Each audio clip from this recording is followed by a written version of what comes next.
Shalom, shalom, bien-aimés dans le Seigneur, nous vous saluons dans votre pays, dans votre continent, dans votre ville, dans votre village, partout où vous retrouvez, que le Seigneur vous bénisse. Nous poursuivons notre programme de 100 jours de jeûne et prière qui a commencé depuis le 1er mars. Et aujourd'hui, nous sommes à notre 44e jour. C'est dimanche 13. Bon dimanche et bon culte chez vous, où tu vous rendez à l'église. Que Dieu vous bénisse. Notre sujet, Seigneur, ajoute encore. Ne te fatigue pas ma soeur, ne te fatigue pas mon frère. Prie avec persévérance, avec détermination. Le temps de jeûne, c'est de 0h à 13h, heure de chez vous. Et pendant ce temps, vous pouvez prendre un verre d'eau, un jus, un café, un thé pour avoir assez d'énergie, s'abstenant totalement de toute nourriture solide et lourde. Que Dieu vous bénisse abondamment. Pendant ce temps, prenez au moins 1 heure pour prier le Seigneur. Et intéressez aussi d'autres personnes.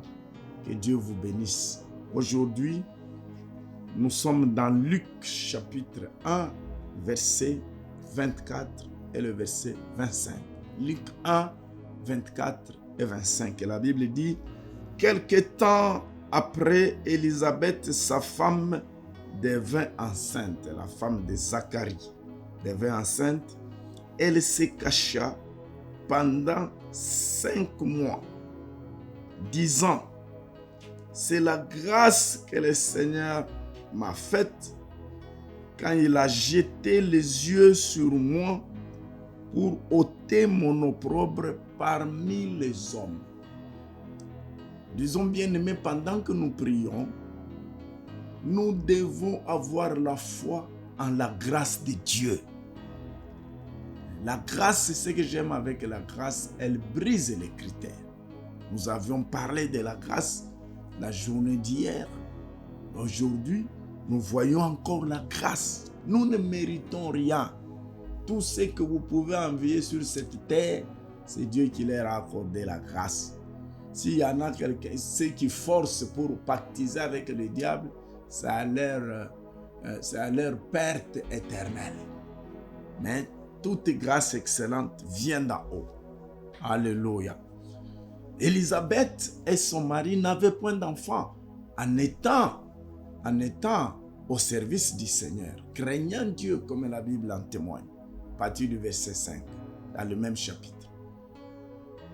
Mais il y avait quelque chose qui manquait et ils ont prié sans manquer jusqu'à leur vieillesse. Oh, tu peux te fatiguer, mais le Seigneur n'oublie pas ce que tu avais demandé. Ce que tu avais demandé avec foi reste toujours à la mémoire du Seigneur. Voilà pourquoi tu dois persévérer jusqu'à ce que Jésus revienne. C'est possible que tu... Alors, un miracle s'opère. La femme devient enceinte. Son mari étant informé, la femme devient enceinte. La vieillarde devient enceinte. À n'importe quel âge, Dieu peut te visiter. Peut te donner une maison. Peut te donner une maison même en étage. À n'importe quel âge. Ah, que le ciel s'ouvre en ta faveur, mon frère, ma soeur. Au nom de Jésus. Quand elle devient enceinte, étant vieille, elle se cache. Et ceux qui l'ont côtoyé disent, ce n'est pas moi. C'est la grâce que le Seigneur m'a faite pour ôter ma honte, pour enlever mon humiliation, pour cesser la moquerie des gens sur ma vie. À que Dieu ajoute encore des choses dans ta vie qui feront que la honte de ta vie puisse partir définitivement. Qui feront que l'opprobre de ta vie soit oublié. Quand quelqu'un te regarde, il regarde ce que tu étais, il dit non, tu n'es pas la même personne. Je prie que le Seigneur ajoute les choses qui feront que quand tu raconteras ton histoire à quelqu'un, il puisse croire que tu mens en te voyant là où tu es avec ce que le Seigneur a ajouté dans ta vie.